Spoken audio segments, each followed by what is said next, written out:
the ship that tore the sky. Fleet Commander Jathron hated patrol duty. 800 years the Vrexian Empire had ruled this sector. 800 years of peace, trade, and order. Nothing ever happened out here on the rim. Just empty space, dead stars, and the occasional smuggler trying to avoid tariffs. His fleet of 12 cruisers drifted in formation near the edge of the Kepler expanse, running routine scans. Jathron sat in his command chair, mandibles clicking with boredom as his sensor officer droned through another report. Sector 79 clear. Sector 80 clear. Sector 81. The lights flickered. Jathron's secondary eyes snapped open. What was that? Unknown, Commander. Power surge across all ships. Source, unknown. Then the alarm screamed. Every console on the bridge lit up red.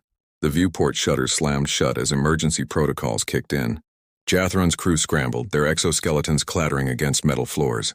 Report, Jathron barked, rising from his seat. Spatial distortion detected, his science officer shouted, her voice cracking. Massive energy spike, off the scale. Commander, space itself it tore, not metaphorically, not on sensors. Jathron watched through the reinforced viewport as reality ripped open like fabric, a wound of blinding white light bleeding into the black.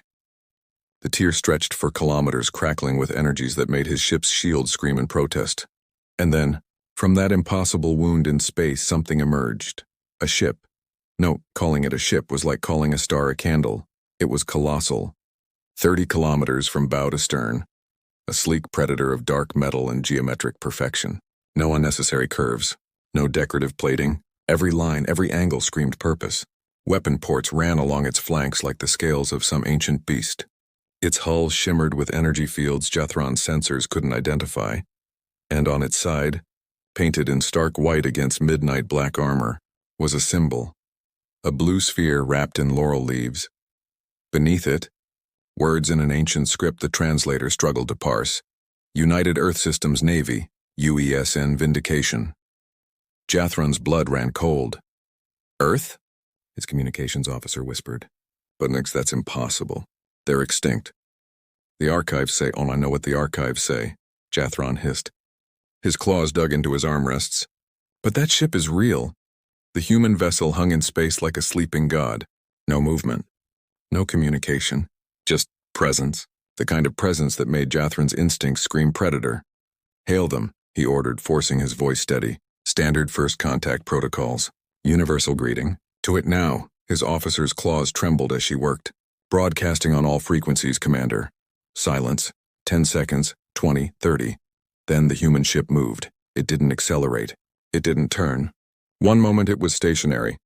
The next it had closed half the distance to Jathron's fleet. Instantaneous. Impossible, like the universe had simply edited its position. Every weapon on Jathron's ships locked on automatically. Do not fire, Jathron roared. Stand down. All ships, weapons cold. Repeat, weapons cold! His fleet obeyed, but barely. Jathron could feel the tension crackling across the fleet channel. 12 warships, bristling with firepower, staring down something that made them look like toys. Then, finally a response, a voice transmitted on every frequency simultaneously. Deep, calm, human, Vrexian vessels. Power down your targeting systems. You will not be warned again. The accent was strange, archaic, but the translator worked. The words were clear. And the tone. Jathron had commanded fleets for 40 years. He'd faced pirates, rebels, and rival empires. He knew a threat when he heard one. This wasn't posturing. This wasn't bravado, this was a promise. Compliance, Jathron said quickly. All ships disengage targeting locks. Stand by. His weapons officer stared at him. Commander, we outnumber them 12-1. And that ship just crossed 10,000 kilometers in the blink of an eye, Jathron snapped. Do you want to test what its weapons can do? The officer's mandibles clicked shut. Jathron activated his personal channel. This is Fleet Commander Jathron of the Vrexian Imperial Navy. We mean no hostility. We were unaware of your presence in this sector, requesting identification and intent. A pause. Then the human voice returned.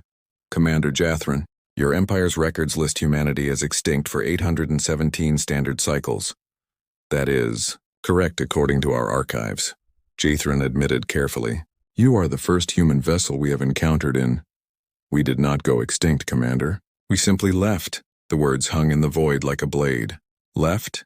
Jathrin repeated. Left for where? Beyond. The human ship's running lights flared, brilliant blue-white like stars igniting. Jathron's sensors screamed warnings as the vessel's power output spiked again. Higher, impossibly higher. 8 centuries ago, humanity's colony fleets encountered something in deep space, something your empire has never faced. We fought it. We survived it. And in doing so, we became something more. Jathron's claws tightened. What did you encounter? The human's voice dropped, quiet and cold as the void itself. Pray you never find out, Commander. And then space tore open again, but this time, behind the human ship. A gateway, swirling with energies that made Jathron's ship groan in protest. The United Earth Systems Navy is returning to known space. Tell your empire.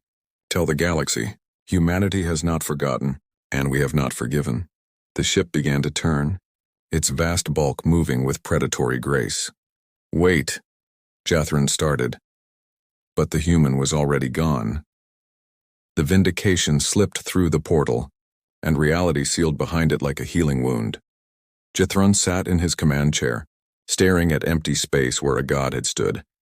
His communications officer broke the silence. Commander, what do we do? Jathrin's voice was hollow. We report this, and we hope the galaxy is ready. Because the humans were coming home. End of Part 1. The Council of Fear. The Grand Council chamber had never been this silent. 300 delegates from across the Vrexian Empire filled the vast amphitheater. Politicians, military commanders, scientists, diplomats, beings of a dozen species, all united under the Empire's banner, all staring at the holographic display floating above the central platform. The footage played on loop, space tearing open. The human ship emerging.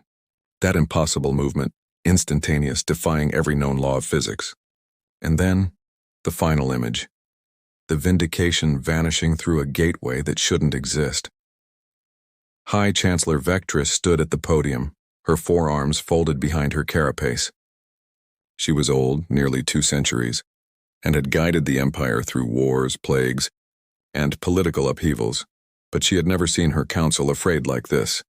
817 cycles, she began, her voice echoing through the chamber. That is how long humanity has been absent from galactic records.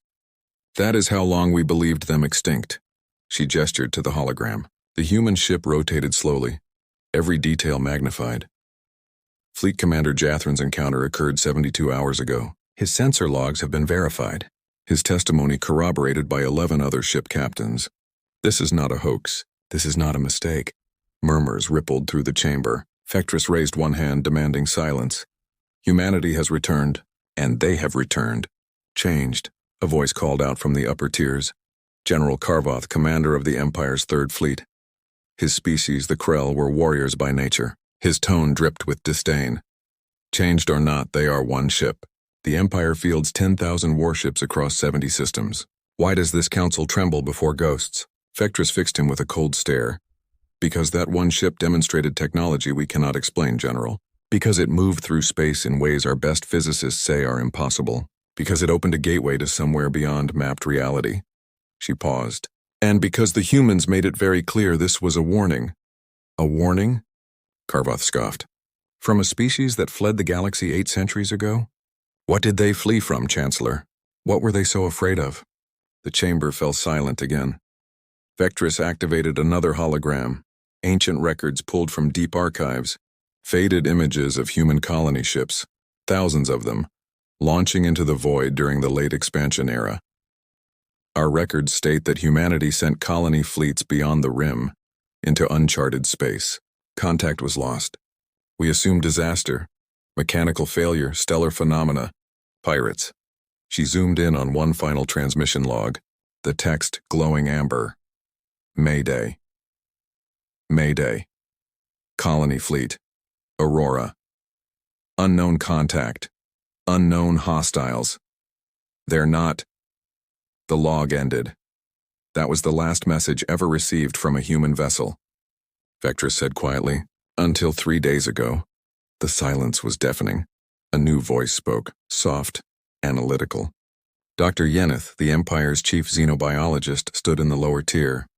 Her species, the Lyseri, were renowned for their scientific minds. Chancellor, if I may, the human in Commander Jathran's encounter said something critical. He said humanity fought something beyond known space, something the Empire has never faced, and that in fighting it, humanity became something more. She brought up biological scans from the Vrexian encounter, faint biosignatures detected from the human ship. These readings are anomalous. Human baseline physiology, yes, but with markers we don't recognize. Neural activity far beyond recorded norms. Cellular structures that suggest genetic modification on a massive scale. She looked up at the council. Whatever humanity encountered out there, they didn't just survive it. They adapted to it. General Karvoth slammed a fist on his console. Adapted? Evolved? It doesn't matter. They are still carbon-based life forms. They still bleed. They can still be... General. The voice was ice. Everyone turned. Archon Selenis had spoken. The Archon rarely attended councils. The military intelligence director operated in shadows, not spotlights. But when she spoke, the Empire listened. With respect, General, you are thinking like a warrior. You should be thinking like a survivor. Karvoth bristled. And what is that supposed to mean? Selenis stood, her pale form gliding to the central platform. She activated a new display. Star charts marked with red zones far beyond the Empire's borders. For the past century, our deep space monitoring stations have detected anomalies in these regions, entire systems going dark. Communication blackouts, scout ships vanishing without trace. She zoomed in. We classified them as natural phenomena. Stellar collapses, rogue black holes. She turned to face the council. I no longer believe that. I believe something is out there. Something humanity found first. Something they fought. And if their response was to develop that, she pointed at the image of the Vindication, then whatever they fought makes our worst. Nightmares look like children's stories.